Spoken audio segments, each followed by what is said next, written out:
What is the story, team? Welcome back to the Iron Mindset with me, your host, Iron Ian. As I mentioned, you're very welcome back. You may recognize this t-shirt and this set, and I may have just recorded the previous video you may have watched. So yeah, welcome back. So today we're going to cover a topic. It was a topic that was asked, what are some hard truths people don't like about fitness, or people don't want to hear about fitness, basically. I had a bit of a back and forth in the DMs just to clarify what the person meant. So there's certain things that people believe in fitness, either when they enter it or that trainers perpetrate, that are not necessarily the truth, and they're these hard truths, I guess. So I made a little quick laundry list that I may add to over the course of time. And naturally, if anyone wants to discuss any of the topics covered, please feel free to send me a DM. What most people do when they hear something they don't like is they bitch about it to their friends, but don't actually contend with the person that mentioned it.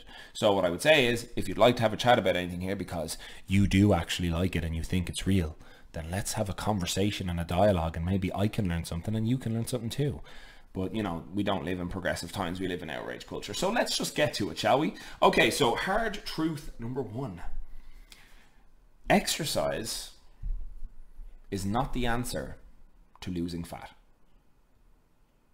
So that obviously takes some unpacking. Naturally, if you're trying to lose body fat, if you're a little bit pudgy, if you've gained a little bit of weight over the lockdowns, or you've just naturally, if you've grown up to be, you know, a bit chubby or a bit chunkier, or you're carrying a few excess lbs, naturally the first thing you might think to do is, well, I gotta get my ass to the gym. So the logic is that because they weren't exercising before and they're soft and doughy, the exercise is going to do the job. Now, it's not that exercise is not a helpful tool in overall calorie demand that the body may have. So the body needs more calories to complete the tasks, therefore you're going to burn more. Yeah.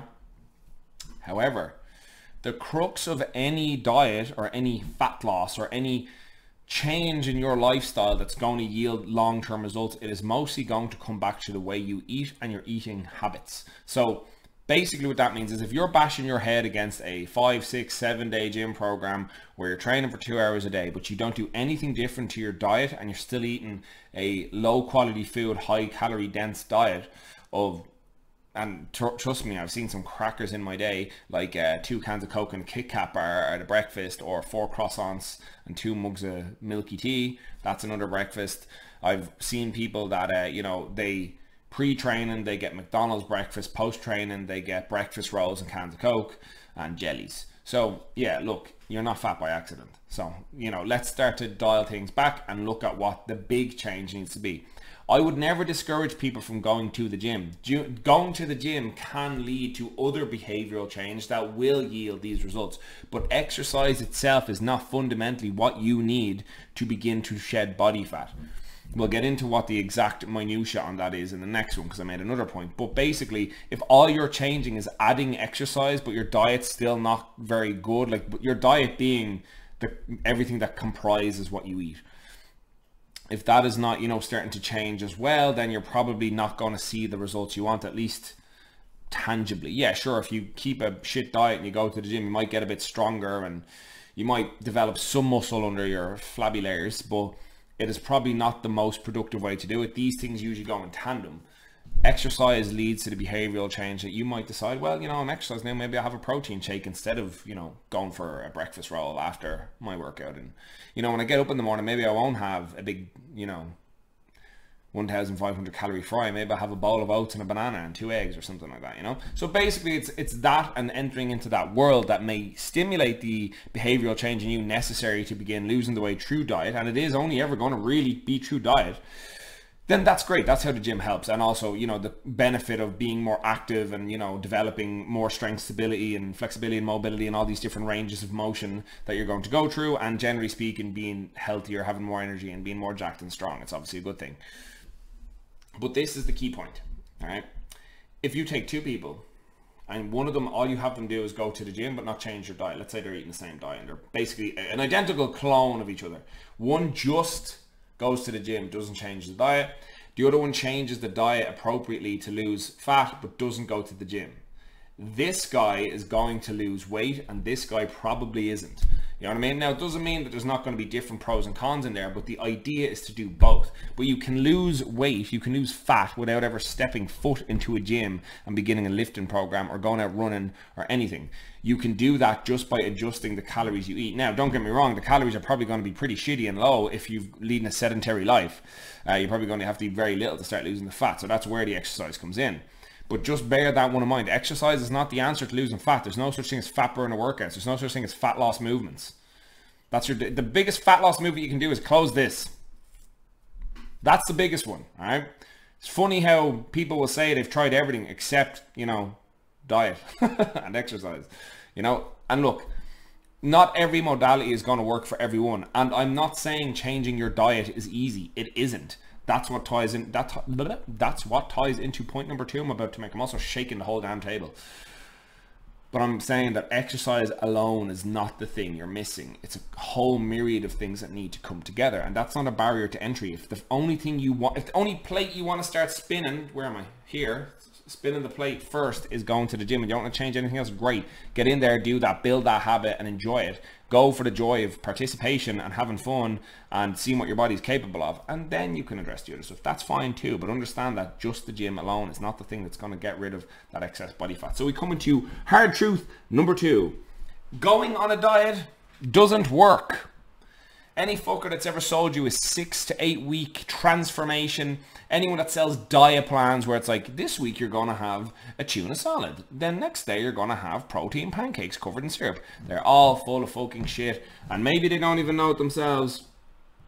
Maybe they don't even know it themselves, but they are perpetrating a lie and actually selling misinformation, likely not on purpose. All right. Whenever I've heard quite a few people in the last couple of weeks that have told me they've tried the ketogenic diet. So keto is where you eat moderate levels of protein, very, very few carbs. So usually it's below 30 grams. And the primary calorie source in your diet is fat. The idea here is that it releases ketones after about 14 days as a primary energy source because your body isn't using glucose. And this will use your stored fats as energy. You'll enter a state called ketosis, where your primary fuel source is fat. It's a great idea, shit in execution. Some people get on well with keto. Maybe some people are sadists and they don't like carbs. But you definitely do, as do the majority of people. Carbs are not intrinsically bad. Anyone that believes so, or tells you so, or posts on Instagram so, or anyone you meet in a gym that happens to be a 50-year-old woman with 2 kids who says she lost 4 stone but still looks about the same and says she did keto and it worked and carbs are bad, is a moron. So any diet that promotes either omitting massive swathes of food sources, or massive macronutrient reduction is a stupid diet.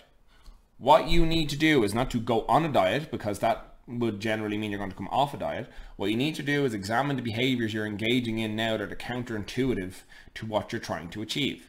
So, for example, if you're somebody who's trying to classically lose body fat, engaging in having high calorie dense meals frequently is not going to help you. So you need to decide that. An easy deciding factor there is, do you like to eat big meals or do you like to eat frequently? So some people don't necessarily like having a big massive plate of food, but they like to graze all day. So what we would do is ensure that there is a set amount of food you can graze on per day, rather than saying like, just go ahead and graze there on your almonds for the next 2 weeks and see how you get on. Almonds being quite calorific for what they are, as are all nuts. Not that there's anything inherently wrong with them, but again, just highly calorific. Or if you like a big meal, what we may do is give you a meal packed with volume. So we'll give you a lot of lower calorie, higher nutrient things. So like a big massive plate of veg that you can eat alongside your main food. Like, you know, maybe you like potatoes and steak, or, you know, chicken and rice, or whatever it might be. We'll give you a plate of maybe a salad or a pile of veg, something else you can eat as well that will help to fill you up. So we identify what behaviors we can engage and change in there. And it's the same with everything else. If you notice in the morning you tend to skip breakfast and tend to kind of have a light lunch and you eat about 5,000 calories when you get home, yeah, that's not how the body works. You don't get to, oh geez, I haven't eaten a stitch all day, I better order a Domino's. You can still go over your caloric target in one meal. This does not mean you necessarily need to count calories, though I do think there is advantages to it. There's pros and cons. But in general, if you count for a little while, you can see where your proclivities lie. Like, so if you're somebody who tends to overeat on fats, this would be me. I tend to be good at hitting my protein. I tend to overeat on fat and undershoot on carbs. So by counting now, I can proactively try to change to eat more carbs, which has promoted me to start eating more foods that I probably should have been prioritizing before, and get a bit more fruit now. I've always been good for my veggies, but like I go through cycles of like pink lady apples, bananas and blueberries. So I'm prioritizing my bananas and blueberries again, and that's helping me hit my carbs and bring my fats back down in line. So that's a behavioral change I've engaged in, which is having a benefit to me. I feel better doing that. My brain functions better. I have better performance. I have more energy throughout the day. So that's something to consider. Diets are not necessarily the answer. It's long-term behavioral change.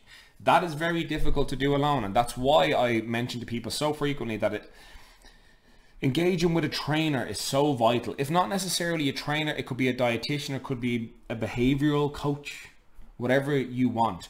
A high level trainer though will be able to help you make these minor adjustments to your life where you can still have the foods and engage in the activities you like, but build the rest of your life around facilitating this instead of being trapped in your own body and not knowing what to do, because people tend to go to two extremes. They have the fuck it mentality where they say, oh well, I ate 2 digestives, diet's out the window for the weekend now, and then it's like, margaritas, chicken burgers, lines of cocaine, I don't know, whatever, you blow your load over the weekend because you kind of have this fuck it mentality, because usually through the week they're hyper restricted. So it's always either crack the whip or hyper restricted. So it's crack the whip, procrastinate, crack the whip, procrastinate. That's what I meant to say. So you can't be too strict and you can't be too lax. It has to be in the middle. So if you want to have a pizza, facilitate that. You can do that. Like, let's say you want to have a pizza on a Friday night. It doesn't mean it has to be a large. Maybe you'll get away with like getting a medium, and maybe you'll go for the leaner toppings. Or maybe if it's like, let's say it is Domino's, you go for a thin crust and a low fat cheese base, or low fat, whatever it's called, low fat cheese instead of the regular mozzarella. Maybe instead of like alcohol with it or a beer, maybe you'll have a glass of wine, or maybe you'll just have a Coke or whatever. Maybe you have a White Claw. Apparently they're awful, but they're very low calorie.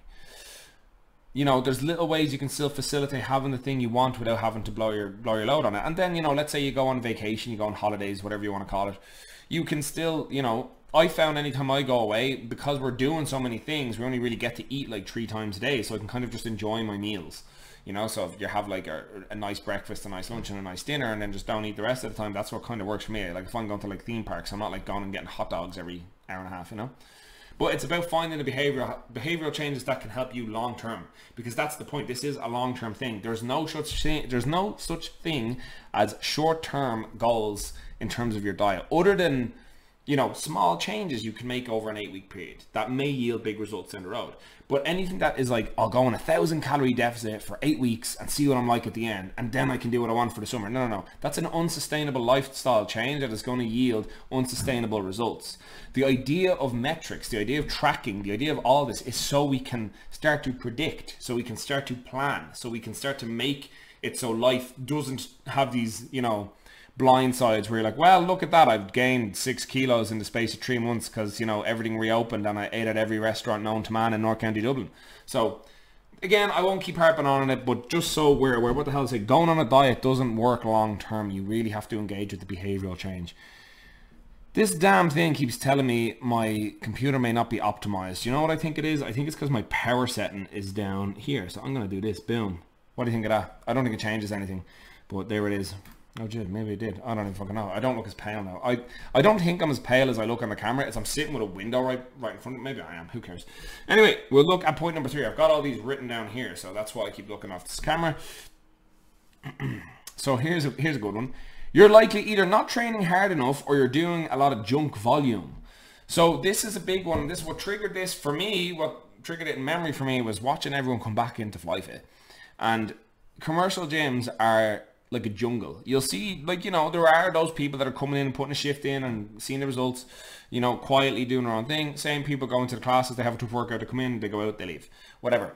Then you've got this bunch of people that I remember, I'll never forget the first day we opened First thing one guy did is he was delighted, got back in, delighted himself, walked all the way upstairs and jumped on a cross trainer. That's what he was waiting 5 months to go and do, jump on a fucking cross trainer. But look, to each their own, I guess.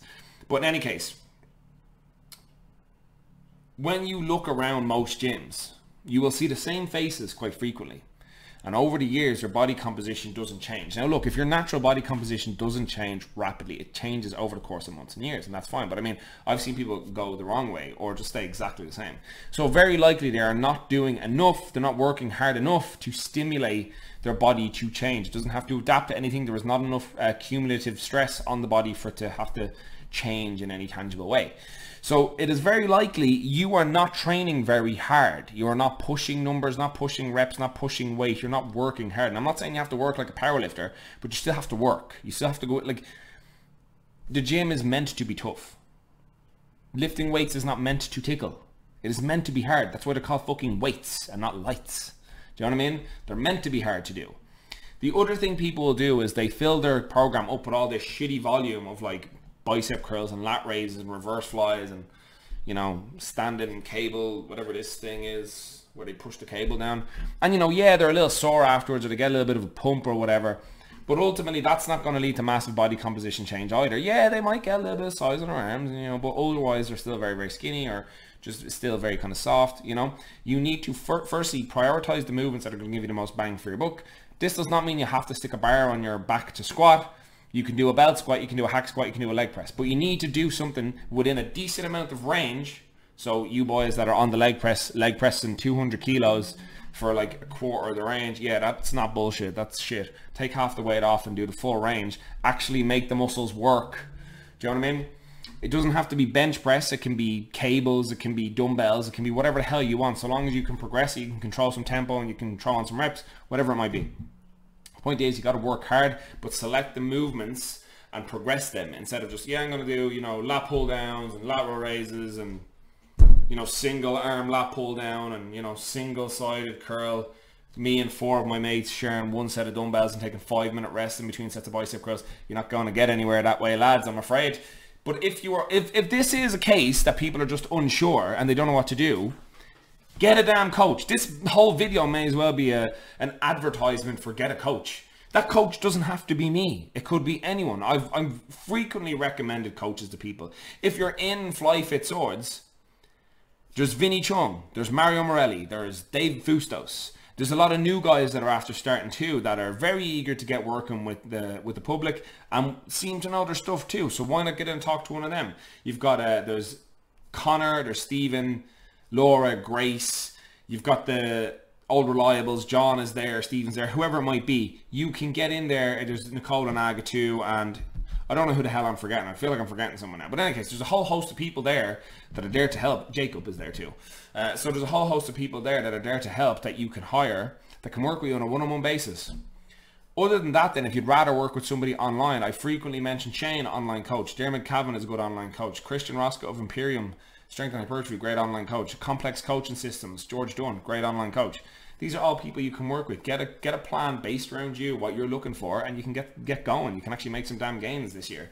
You know, that is a big one, boys and girls. So stop going into the gym and not working hard, and stop bullshitting around with doing 500 sets of bicep curls. All right. Oh, this is a good one.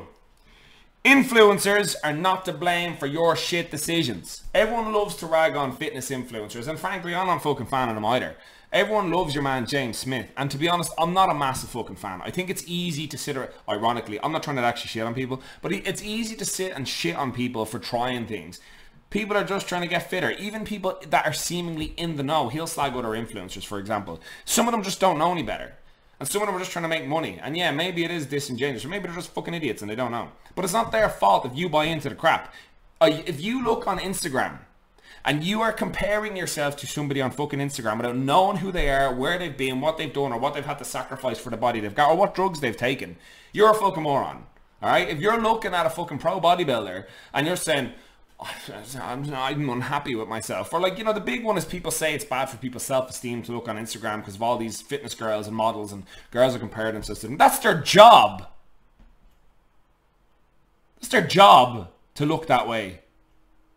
And I'm not even going to try and bring them down and say, yeah, well, they're so low body fat, you know, the lads probably have erectile dysfunction, the girls probably have lost their cycle and whatever. It doesn't matter. If you are the person that's doing the comparing, the problem is you, not them. Unfollow them. If you don't like, if their stuff pops up in your feed, even if you did unfollow them, block them. Social media is a tool. It is not the devil. It is not to blame. And everyone out there, I've seen it all online. Y'all fucking blame influencers. You blame people you follow for how shit you feel. That's on you. Sort your own shit out. If you want to look like that person, do the things they are doing. And I don't mean their fucking shitty mini band booty builder routine. I mean, find out what drugs they're on and do it. And if you're not willing to do that, then stop the comparison. Do you know what I mean? This is the point. I do powerlifting. I train in the same club with somebody who squats 420 kilos. Who is probably going to beat that very soon. Do you think that discourages me from taking part? No, because I'm not playing the comparison game. Run your own damn race. This is not even meant to be a lecture, but it's meant to be a damn wake-up call. Everyone these days is so hypersensitive and you're trying to externalize blame on everyone else for the shit that goes on in your head. They're not to blame because you were either raised in such a way or grew up in such a way that maybe you overate as a kid and you're paying for it now as an adult and you're a little chubby and you're working your ass off to try and get in shape and these fit people are like rubbing it in your face. No, they're fucking not. Maybe they are lucky. Maybe they grew up in such a way that they have a good relationship with food, or they start going to the gym earlier, they got on a good program earlier, they just knew what they were doing, or they're super enhanced and they're taking shit that will probably kill them one day, or, you know, fuck up their hormone profile, whatever. It doesn't matter. The fact is, it's none of your business and it doesn't matter. The human race, society at large, has a fetish with beauty. Anyone that doesn't believe that, watch any girl whenever she posts a picture of herself, and, you know, if she's looking good, more power to her, but all her girlfriends will be underneath telling her how fabulous she is. But then we externalize that to, like, let's say models for like My Protein or Bulk Powders or Gymshark or whoever, it doesn't matter. And people will be like, this promotes a negative body image. That's reductive. These people are making a living. Maybe they're trying to be a model. Their job is to be a model in essence. Or these influencers selling their crappy programs. Again, they're a product. They're trying to make money. They're probably not going to do this forever. Don't lose your head over what's on Instagram. And frankly, if you're somebody who's that invested in the crap you see on Instagram, maybe you should delete the app for a little while and just focus on the real world. Maybe I'm lucky that I grew up and, like, I didn't get my first damn smartphone until I was 26. You know? So maybe I'm lucky. Maybe I haven't been, maybe it hasn't gotten into my head in the same way. But I really don't like this buzz of people externalizing blame on other people. And fair enough, I know people use touched up images online. I know people take performance enhancing drugs and don't disclose it. But that's the point. That has nothing to do with you. You can still go to the gym, train and diet and be a better version of yourself. Stronger, fitter, happier and healthier. Like, if this is the point, right? Let's say, for example, somebody in the gym deadlifts 100 kilos for the first time, right? Do I go over to them and say, yeah, well, I deadlift 300 kilos? No! I'm delighted for that person because that's a milestone for them. It's relative. This is what I'm trying to say. As I mentioned, I squat in a gym with a guy that squats 420 kilos. If I squat, so my current max is 280. If I squat 285, I know he's going to say, well done. Do you know what I mean? Because it's not a game of comparison.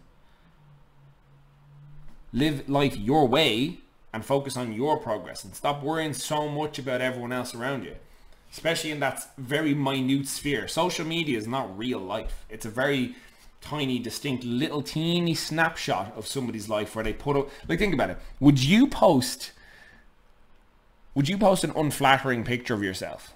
No, you fucking wouldn't. Now, I know one time in like every 100 posts, a girl will be like, you know, here's my stomach first thing in the morning. Here I am bloated, or here I am standing up and here I am sitting down. Or guys might do it too. I don't mean to like make this exclusively about girls, but I just mean that tends to be the people that bring these things up. But we can mention guys too. Maybe, you know, a guy will get a pump on before he poses in, like, before his night out with his mates. They'll do a lot of push-ups or something to make themselves look more jacked.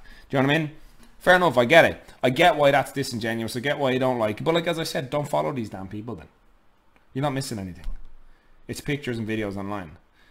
Look at the gym when you're in there next. Notice that most of the people in there aren't these, you know, shredded, lean, jacked motherfuckers. They're just normal people trying to get after it and make a difference in their lives. Anyway, I kind of ranted on that one a little bit. So I'm not sorry you clicked on the video, but this is what it is. I like to give out about things, or I like to give you these hard truths. But that's it. Look, I get that these things can be hard for you, but especially during the last year and a half where all we've really had is the internet to look on, and maybe it was kind of daunting for people, or it was like reminding people that they couldn't train and diet the way they wanted to because they were locked up at home, they couldn't go to a gym. Totally get it. Don't worry. Look, everyone gained a couple of pounds.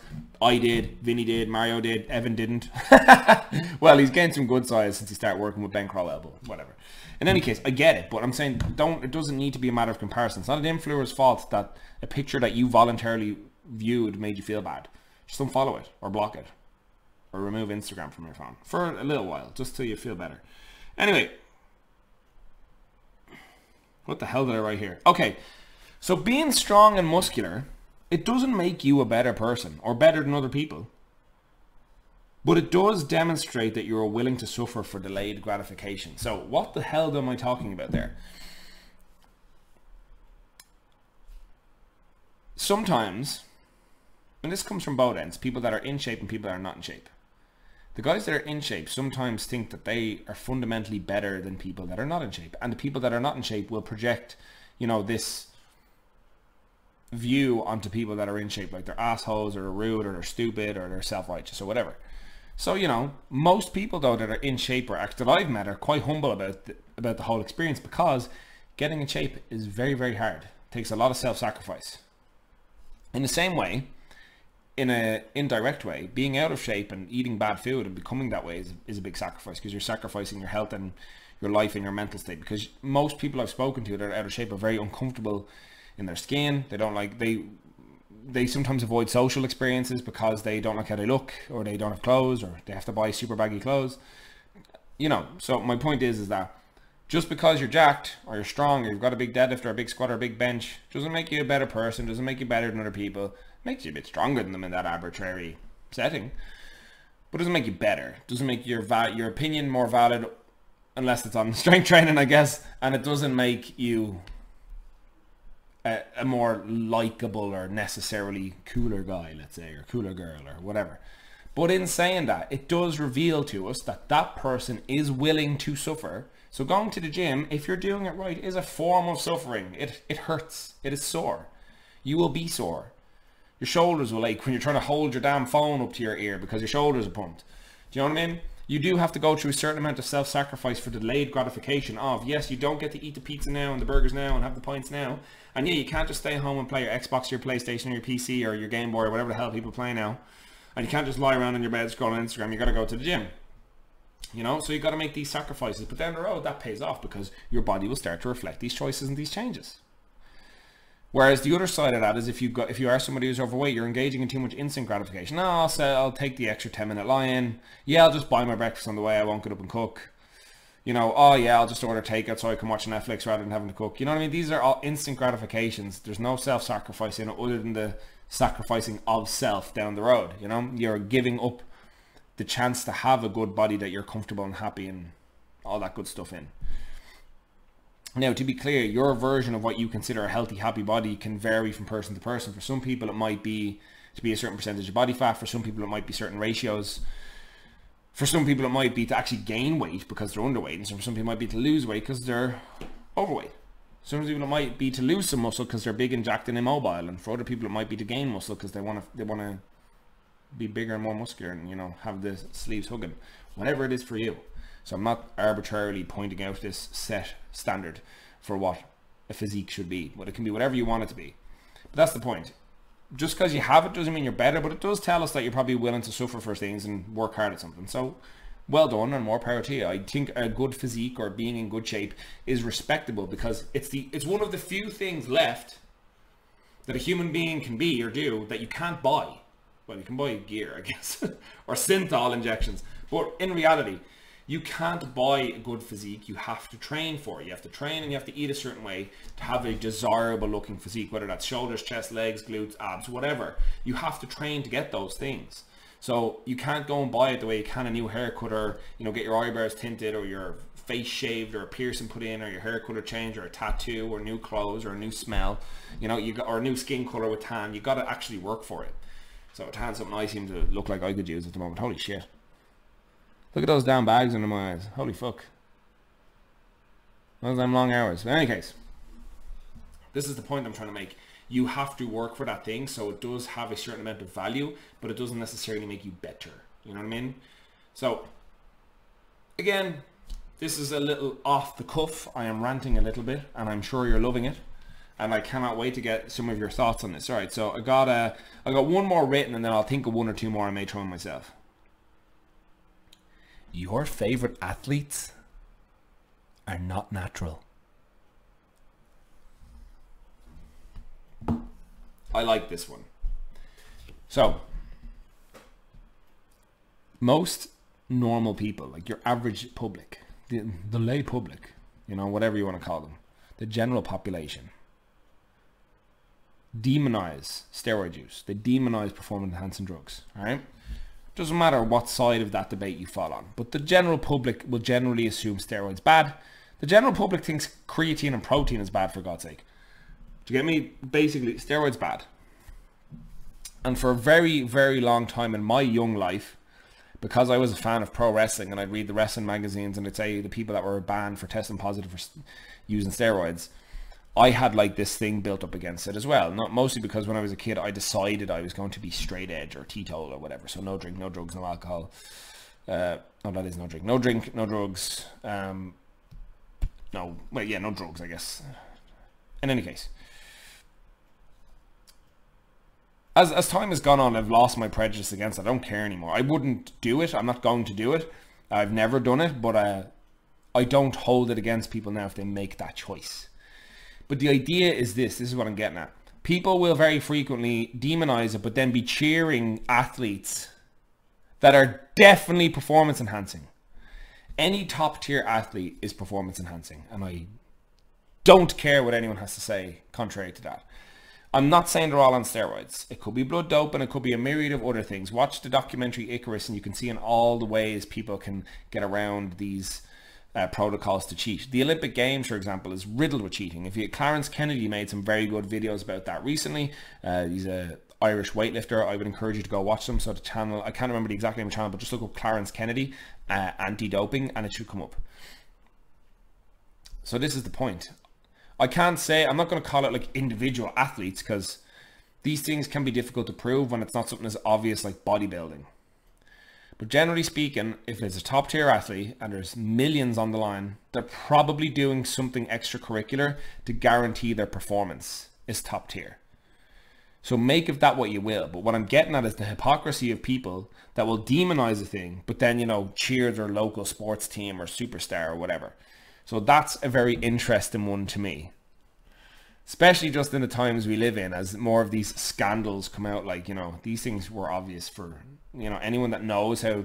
Look, I'm sure there are some outliers. I'm sure there probably are some goddamn outliers that are just these superhuman freaks that are just capable of things that I can't comprehend or you can't comprehend, and they are natural and they're able to compete at that level. Fair enough. I'd like to see it proven though. In any case, that is all from the little list I made here. But, oh, I think, actually, I just got a live update. Boom, boom, boom. I believe Mario has just shared the first episode of the Motion Masters podcast. I will have likely shared this on Instagram already and realizing this is reductive because this video probably won't be going out as I record it. Okay. So one or two other hard truths I will throw out there.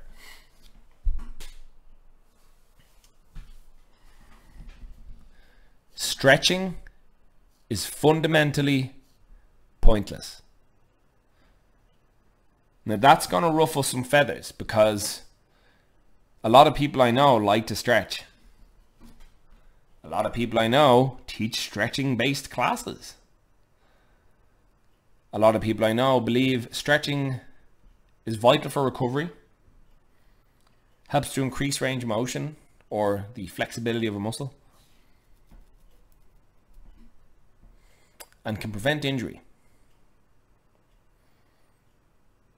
all the current evidence we have says none of that is true. None of that is true at all. What does it do? It temporarily and minorly reduces performance and power output. It can make your recovery take longer, and can very tiny slightly increase your chance of injury. So you may ask, why do you feel good after you stretch? So when you stretch a muscle, generally speaking, your body is going to engage in the muscle's lengthening process, yeah? So that will the muscle will need blood to complete this. The blood will carry oxygen and nutrients, which may feel good if the muscle was stiff. Oh, there's the air quotes. And maybe you'll artificially, in a short period of time, gain extra range. But that does not mean that that is permanently gained. It is gained in a short term. So what should you do?